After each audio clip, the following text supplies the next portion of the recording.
The scary part, ladies and gentlemen, is this. When all of our small ranchers and farmers are gone, who will we depend on to provide us with the food that we need? Hello YouTubers, Alaska Prepper here. Ladies and gentlemen, we are already starting to feel the secondary effects, actually the tertiary effects of this drought that's going on in the western half of the United States. I guess you can say in the western to mid half of the United States. Cattle ranchers are selling parts of their herds because of the drought. And it's not just like a part, like a few cows that they're selling off. They're selling off cattle at breakneck speeds, at like 10 times faster than what they normally sell them during this time of the year. And it is really going to affect, ladies and gentlemen, the prices of meats and the availability of meats in the future. There may come a time here in the near future where meats are even more available because they are selling and culling a lot more than what they normally do during this time of year. But what's going to happen when they cannot replenish their herds in a timely manner because of this drought? And it's not just in one part of the country, ladies and gentlemen, right? It's in different parts of the country. This one right here, I believe, is in California. And it says that in Marin County, the seriousness of the drought can best be seen in pastures of West Main Marin County, where the cattle ranchers are being forced to take drastic action. It is a dire warning about the severity of this water emergency. Monday was not a good day for Mike, but one he knew was coming. And he says, quote, "We realized it a while ago. This just happens to be the day." His young beef cattle could have been up on the hillside in the ranch fattening up on lush, knee-high grass. Instead, the pasture looked like a moonscape, and with little water for them to drink, the cattle were being shipped off Monday to a buyer in Colorado. The steers represented a year's work, and with each being about 100 pounds lighter, Mike didn't expect to make one dime off of them. And he goes on to say, "It's a bittersweet day, you know. It's a day we usually look forward to because this is where we get our paycheck. But it's not going to be nearly what we're used to. We're just hoping to get enough to make it through the next year." And he continues to say, "It's pretty amazing thinking that it's only early June and we have a long way to go until the rainy season. People are starting to stress. It is an existential issue for Arizona, California, Nevada," said Merloy. "It's just that simple." And this is in California, ladies and gentlemen. Here in North Dakota, ranchers are forced to sell 4,200 head of cattle as drought conditions worsen. So you go ahead and you add up all of the cattle that are being sold from this state, from that state. You add them up all together and it's going to become a very large number. And not only that, it's like I said before, they're selling a lot more than what they normally sell during this time of year. How are they going to be able to replenish their herds if they know that there's not going to be enough grass in the field for the cow to eat? If they know that they're not going to be able to purchase the feed for the cow to eat because feed is either so expensive or just unavailable. I did hear some good news the other day. I heard that the government is going to go ahead and lift the regulation that says that gasoline manufacturers have to use at least 10% ethanol. So that is good, because instead of making corn into gasoline, at least they can take that corn, if they have it, and make it into feed for animals. I do understand that grazing animals like cattle, even chickens, they're not supposed to be eating corn naturally. But ladies and gentlemen, that's the world we live in. That's what these animals are fed, and those are the animals that we consume. Here it says, 1 month ago, we shared how ranchers were waiting for their pastures to green up to turn the cattle out. Now we're sharing the tough decision these men and women have to make. Our situation is getting pretty dire and ugly. North Dakota has been in a drought since 2020. Right now, 77% of the state is in an extreme drought, and 18% is in an exceptional drought. For the last year, ranchers have hoped for any moisture they can get to green up their pastures, but it just hasn't come. Now listen to this, ladies and gentlemen. Normally this time of year, we're probably looking at 400 to 600 head, and a lot of times would be every other week, said a former auctioneer. On Sunday and Monday, more than 4,200 head of cattle were sold at auction. Ladies and gentlemen, that's anywhere between 6 to 10 times more cattle than what are normally auctioned off. What does that mean? It means that these ranchers are getting rid of their cattle, and more likely at a less expensive price than what they're normally used to getting, because there's so many more cattle in the market. So the more cattle that there is in the market, the less price that they're going to get for their cattle. So they're selling all these cattle. Why? Because they can see what's coming in the future. They can see that they're not going to be getting the rain or the water that they need in order to sustain their operations. So they're not only thinning out their herd, but they're probably not even thinking about replenishing their herd for years to come until the drought situation subsides.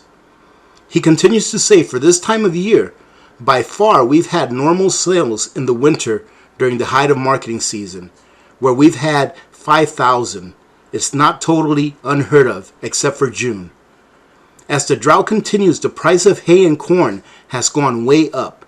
It's more expensive for ranchers to try and supplement feed than it is to sell their cattle. Pretty much saying that if the ranchers keep their cattle, they know they're going to have a loss.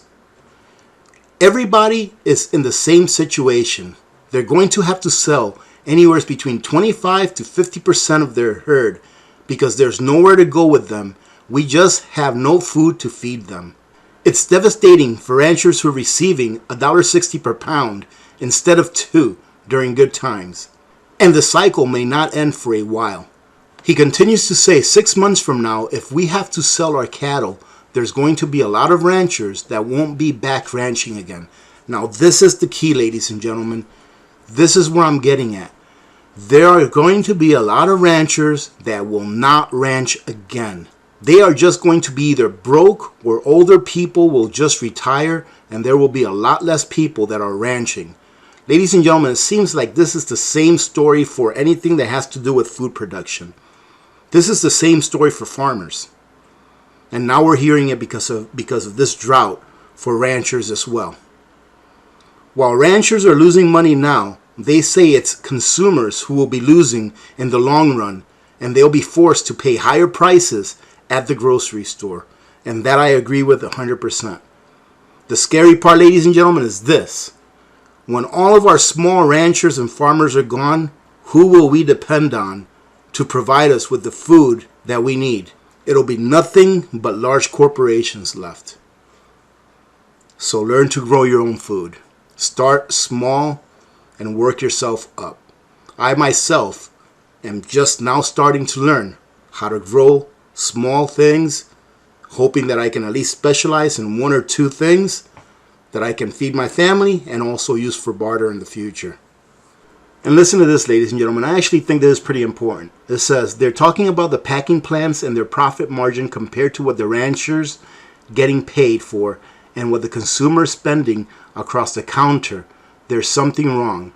Go look at the meat counter. Ribeye steaks, which I've talked about recently, are at $16 a pound, and the rancher is getting $700 to $800 for his calves. So something is not fair. And of course, ladies and gentlemen, I think this is the plot all along. The Amazons of farming and ranching. They want to get all of these people out of the way. They're probably rejoicing right now because all they see ahead of them are dollar signs. They don't see that this is going to end up hurting our country, and I believe our national security as well. A country that cannot feed itself, that depends on imports, has a very big problem with national security. Think about it. Look at China, for example. Let's say that all the countries in the world just decided to stop exporting to China. What do you think would happen? They'd have a revolution overnight, ladies and gentlemen, because they cannot grow all the food that they need. And I want to go ahead and finish it off with this. It says here, ranchers sell off cattle and farmers idle hundreds of thousands of acres as America's drought emergency escalates. We really struggled to feed everyone in the world during the best years, and 2021 is definitely not one of the best years. In my entire lifetime, this is the worst that drought conditions have ever been in the western half of the country. During the past 20 years, the amount of territory in the West considered to be suffering from exceptional drought has never gone higher than 11% until now. Today, that number is sitting at 27%. The term mega drought is being thrown around a lot these days to describe what is happening. But this isn't just a drought. This is a true national emergency, and it is really starting to affect our food supply. Just look at what is happening in North Dakota.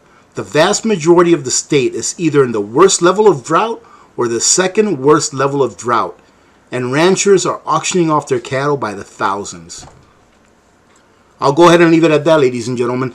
This is just collateral damage of what happens when we have a mega drought or Dust Bowl-like conditions, like what happened in the 30s and even before then. And this is why I'm putting this out. This is why I'm continuing to put out this message. Because next, what will it be next, ladies and gentlemen? Next, it'll be chickens. I believe that chickens drink about a pint of water a day. Think about that. Think about those places that grow like hundreds of thousands of chickens. And then multiply that times 1 pint of water a day. This is going to affect our food supply in more ways, ladies and gentlemen, than what you can think. So this is the time to prepare. I'll say it again. This is the time to prepare, ladies and gentlemen. All right, thank you very much for joining in. I hope you're having a good weekend so far. Hopefully we'll see you all tomorrow during our live stream at 12 p.m. Alaska time, 4 p.m. Eastern time. Till then, remember to be good to each other. When good people do good things happen. Remember to reach one, teach one, and repeat. If we all did this, the world would be a better place, and you know that it will be a better place. Many blessings to all of you and your families. This is Alaska Prepper. I am out. Nutrient survival isn't just survival food. It's special ops grade.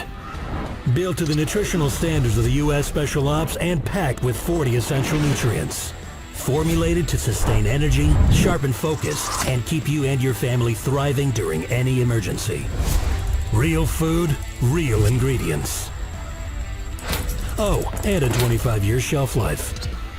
Our meals will kick your taste buds in the mouth and have them coming back for dessert. Yeah, we've got that too. So whether you're digging in or bugging out, you don't just survive an emergency situation, you thrive in it. Nutrient survival. Feed your freedom.